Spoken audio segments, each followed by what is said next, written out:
Se você clicou nesse vídeo é porque quer aprender a como construir as próprias inteligências artificiais. Você quer entender a como construir sistemas inteligentes capazes de automatizar suas tarefas, analisar documentos, dados. Se eu estivesse gravando esse vídeo antes de 2023, eu ia ser forçado a te pedir para fechar esse vídeo, porque construir as próprias inteligências artificiais era uma tarefa extremamente complicada, reservada apenas para empresas bilionárias de tecnologia. E para você entrar nesse mundo ia precisar dominar matemática avançada, conceitos como probabilidade estatística, cálculo, álgebra linear, e teria que ter um domínio sólido de ciência da computação só para começar a compreender como funcionam redes neurais. Depois disso, você ainda teria que ter acesso a supercomputadores com GPUs de ponta para conseguir treinar esses modelos para talvez conseguir ter acesso a alguma IA que preste. E claro, tudo isso que eu falei ainda é necessário quando você está querendo construir uma IA do zero. Só que no final de 2022, esse jogo todo mudou completamente. Aconteceu uma mudança no mercado que permite agora que qualquer pessoa, sem experiência prévia, consiga desenvolver as suas próprias IAs de ponta e customizá-las para fazer qualquer coisa. Agora, pessoas comuns, como eu, como você, e acesso a um computador simples, conseguimos em poucas horas de trabalho construir tecnologias que até 5 anos atrás eram impensáveis. E a melhor parte é que ainda tem pouca gente prestando atenção nisso. Eu mesmo não tinha até pouco tempo atrás. Mas o que de tão especial aconteceu na virada de 2022 para 2023? No dia 30 de novembro de 2022, foi lançado o ChatGPT 3.5. O primeiro modelo de linguagem a ser apresentado para a grande massa. 2 meses depois, ele viria a atingir a barreira dos 100 milhões de usuários ativos, quebrando um recorde de aplicativo com crescimento mais rápido da história. E eu já imagino que você, assim como eu, já utilize o ChatGPT agora diariamente para fazer pesquisas, aprender conceitos novos, escrever por você. E você já percebeu o poder de modelos como ChatGPT, Gemini, Claude, mais recentemente agora o DeepSeek, entendeu que eles não são moda passageira e vieram para ficar. Mas aí fica a pergunta: o que o lançamento do ChatGPT tem a ver com você se tornar capaz de construir as próprias IAs? É algum prompt secreto que vai permitir que o ChatGPT monte uma IA customizada para você? Não. É algo muito mais poderoso que isso. É algo tão poderoso que fez recentemente o CEO da Microsoft dar uma afirmação de que ele acredita que o mercado de tecnologia como nós conhecemos vai morrer por causa desta nova forma de construir inteligências artificiais e que as empresas que não se adaptarem rapidamente vão quebrar. Só que para você entender como tudo isso funciona, eu preciso te explicar antes como nós chegamos até aqui. Compreender o passado vai ser extremamente importante para que você consiga entender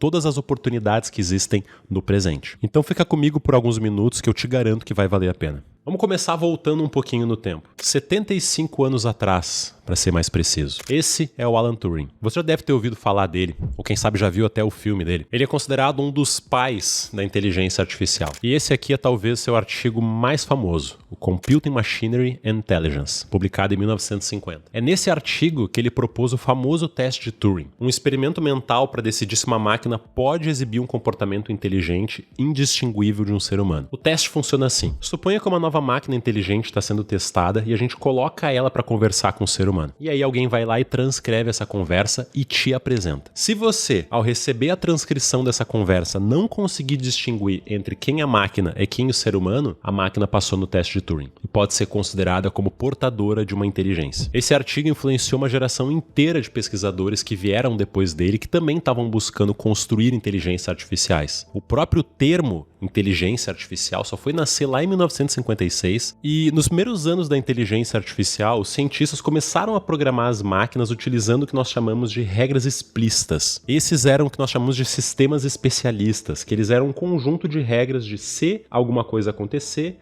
então faça isso, do contrário faça isso. Se está chovendo, então feche a porta. Se o dia está quente, então ligue o ar-condicionado. Tudo isso era passado para dentro do computador e ele tomava decisões baseado nessa cadeia que simula mais ou menos esse desenho aqui. E 2 exemplos muito famosos de sistemas especialistas são o MySim, de 1970, que conseguia diagnosticar infecções bacterianas melhores do que médicos, e um dos mais famosos ainda é o Deep Blue, da IBM, que em 97 chegou a vencer o ex-campeão mundial de xadrez Garry Kasparov no match. E a gente ainda usa essa lógica para construir inteligências artificiais hoje em dia, só que ela tem um grande problema. Ela consegue desempenhar muito bem tudo o que está dentro do seu conjunto de regras. Mas e o que está fora? Como é que a gente trata? Ou seja, se o sistema nunca viu alguma condição, ele falha. A inteligência dessas máquinas era altamente limitada e não poderia nos ajudar a chegar na tão famosa inteligência artificial. Foi aí que modelos antigos e esquecidos voltaram a chamar a atenção.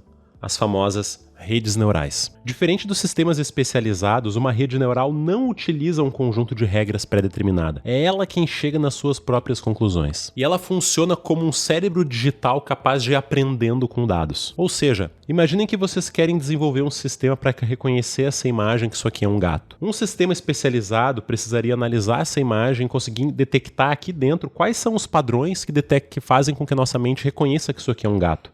Por exemplo, talvez um gato tenha orelhas pontudas, talvez um gato tenha bigode, um gato tem rabo. Só que se esse gato aqui for de outra cor, tudo que não for explicitamente programado aqui dentro, esse sistema aqui vai falhar. Uma rede neural é diferente. A gente expõe ela a uma imagem de gato e simplesmente diz no final, isto aqui é gato.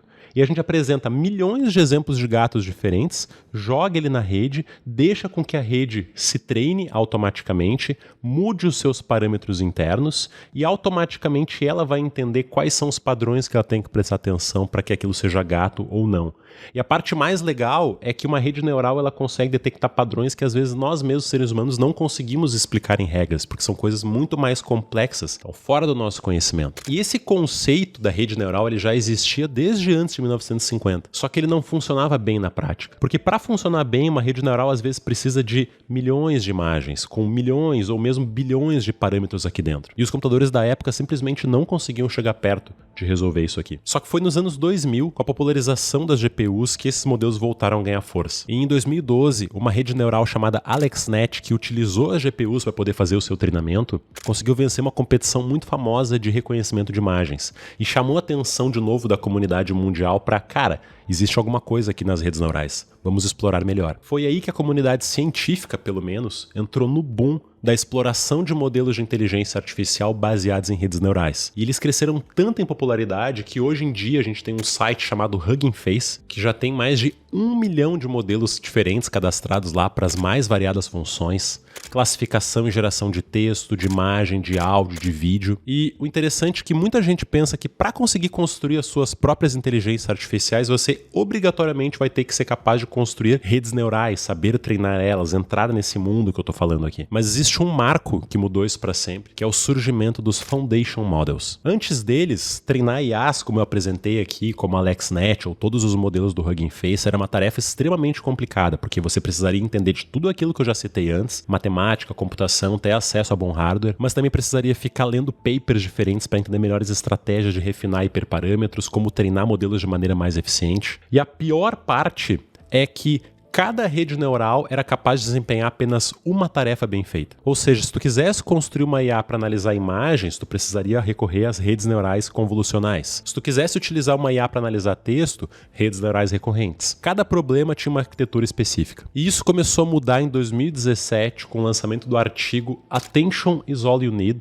pela equipe do Google Brain. Esse estudo introduziu essa arquitetura aqui, o Transformer, porque ela é revolucionária e permite que a gente processe quantidades ainda maiores de dados de maneira muito mais eficiente. E foi o Transformer que deu origem a um modelo, que talvez você não tenha ouvido falar, chamado BERT, pelo Google em 2018, que foi um dos primeiros modelos de linguagem baseado nessa arquitetura aqui. E diferente dos modelos anteriores, que eram programados para resolver tarefas específicas, o BERT ele foi programado para compreender padrões gerais da linguagem. Então ele era um modelo voltado para conversação, mas ele conseguia se tornar altamente adaptável para outras nuances da fala com pequenos ajustes. Foi esse avanço que marcou o início da era dos Foundation Models, que permite que um só modelo consiga ser reajustado para fazer diferentes tarefas. E eu sei que isso até agora parece um pouco confuso, mas na verdade é o surgimento desse cara que permite que a gente construa aplicações poderosíssimas sem ter que entender os detalhes técnicos de nada do que eu apresentei até aqui. Um Foundation Model é a mesma coisa que uma interface gráfica de um computador. Vocês não precisam dominar o hardware ou todos os componentes que estão aqui para conseguir usar um computador bem. Um Foundation Model ele vai permitir que você construa as próprias próprias inteligências artificiais sem dominar os aspectos mais técnicos dela. Ele foi uma marca importantíssima para que as inteligências artificiais parassem de ser muito especialistas e comecem a ser mais generalistas. O próprio GPT-3 foi lançado 2 anos depois e alguns anos depois o ChatGPT, que agora todo mundo usa. E todos eles foram baseados no BERT. Atualmente existem inúmeros foundation models. A gente pode citar aí, por exemplo, o ChatGPT, mas também o Stable Diffusion, o Midjourney de geração de imagens, o Whisper de transcrição de áudio, ou o próprio Gemini do Google, que é um modelo multimodal, capaz de reconhecer imagens, textos e áudio e também devolver imagem, textos e áudios, tudo em uma única arquitetura. E o nome Foundation, de fundação, porque esses modelos vão servir de base para que você construa as suas aplicações IA em cima deles. E é aqui que vive uma oportunidade que ninguém está vendo. A maioria das pessoas acha que só existem 2 grupos em relação à inteligência artificial. Ou a gente está aqui dentro e entendemos todas as nuances de como funciona uma arquitetura de rede neural, como otimizar elas, e isso nos colocaria na posição de engenheiro de IA, ou a gente se posiciona fora como um usuário comum, que é o que a imensa maioria da população só usa o ChatGPT através do terminal. E anotem o que eu vou falar agora porque é contraintuitivo. Mas você não precisa saber construir modelos de IA para ser capaz de desenvolver as suas próprias IAs. Na verdade, você pode ficar aqui no meio do caminho e apenas usá-las de uma forma diferente. E como que isso tudo funciona? Você precisa aprender a embarcar esses foundation models nas suas próprias aplicações. Ao invés de ficar entrando no ChatGPT e fazendo perguntas para ele, usando ele de maneira separada do seu trabalho, você pode colocar o ChatGPT dentro de algum sistema que você está montando e esse sistema agora se torna mais inteligente. E isso porque esses modelos aqui eles são generalistas. Você precisa combinar eles com um conjunto de prompts adequados e ferramentas adequadas para que eles consigam executar coisas no mundo real. Algumas pessoas chamam essa caixa de agentes de IA. E a melhor parte é que fazer isso é um processo muito simples. Muito mais fácil do que parece. Muito barato, qualquer pessoa pode fazer em pouco tempo e ter resultados incríveis. Mas Rodrigo, me dá alguns exemplos. Imagina que tu trabalha numa empresa e o teu chefe te deu a tarefa de analisar 150 currículos. São currículos de pessoas que chegaram se candidatando a uma vaga qualquer que vocês abriram lá e tu vai ter o papel de fazer uma pré-seleção de pessoas que não tem nada a ver com a descrição da vaga ou pessoas que apresentam algum potencial. Como é que tu faria? Se tu fosse um usuário de inteligência artificial nível básico, tu pegaria a descrição da vaga, subiria num modelo de inteligência artificial e subiria currículo a currículo e tu pediria para IA para ela analisar para ti aquele currículo. Só que se tu dominasse a habilidade de construção de agentes, poderia construir esse sistema aqui. Ele é um agente que nós mesmos desenvolvemos para poder fazer as seleções internas aqui da nossa empresa, onde a gente consegue cadastrar uma vaga e ele automaticamente lê, interpreta e analisa todos os currículos das pessoas que foram cadastradas, gerando uma pontuação para cada uma delas, um mapa onde eu consigo visualizar essas habilidades e um resumo do currículo com uma avaliação do modelo de linguagem. E tudo isso de maneira 100% automática. Ou seja, é uma tarefa que mesmo se você utilizasse inteligência artificial demoraria horas para fazer. Que com um sistema como esse é feito em minutos e para quantas vagas você quiser. Um segundo exemplo pode ser quando tu quer analisar algum conjunto de dados pessoal. Pode ser um documento da tua empresa. Um usuário básico entraria na sua AI preferida, carregaria algum documento e faria alguma pergunta a partir dali. Só que se você fosse um usuário avançado, saberia que pode integrar as IAs com todos os dados que tu possui, sejam eles dados pessoais ou da tua empresa, em qualquer formato. Todos os documentos em PDF, planilhas, e-mails, áudios, imagens, e poderia utilizar uma técnica conhecida como RAG para fazer perguntas para ele e deixar que ele encontre no banco de dados que tu passou previamente para ele onde que está a resposta mais adequada para aquilo. E você pode ter terabytes de dados aqui. Não tem problema, ele seria onisciente sobre todo o conjunto de dados que tu deu para ele. Então, de novo, um agente de IA nada mais é do que a combinação entre um foundation model, como o ChatGPT, por exemplo, um prompt e uma ferramenta que tu dá para ela. Nesse caso que eu te citei aqui agora, eu usei o ChatGPT como meu foundation model, um conjunto de prompts para poder analisar os currículos da forma como eu gostaria e bater com as vagas, e as ferramentas foram alguns pequenos scripts em Python que eu dei para o meu modelo de linguagem para que ele conseguisse ler os PDFs dos currículos, extrair dados de lá e refletir a partir daí. E é todo esse conceito que eu apresentei agora que é o segredo por trás da explosão de ferramentas que nós vemos todos os dias de inteligência artificial. Todas essas novas startups que têm recebido aportes milionários todos os dias não são novos modelos de IAs. Elas são aplicações que embarcaram esses modelos de fundação. E é esse motivo, inclusive, que fez o CEO da Microsoft dar a declaração que ele deu. Porque ele já compreende o poder dos agentes de IA. Porque essa tecnologia é que nem a eletricidade. Ninguém pergunta pra gente pra que a eletricidade é útil. Ela é útil pra tantas coisas diferentes. E esses modelos aqui, eles podem ser adaptados para qualquer coisa, qualquer especialidade que tu queira. E dê uma olhada nesse trecho desse outro podcast aqui. It's like agents are going to, I think 2 years from now, we're going to say, yeah, agents, yeah, I build them like all day, like I build docs and spreadsheets. And I think that's going to... And I come with a basket of them. There you go. I have a basket of my agents. Reparem que ele acredita que nos próximos 2 anos as pessoas vão estar desenvolvendo agentes de IA da mesma forma como nós escrevemos em documentos de Word ou mesmo em planilhas.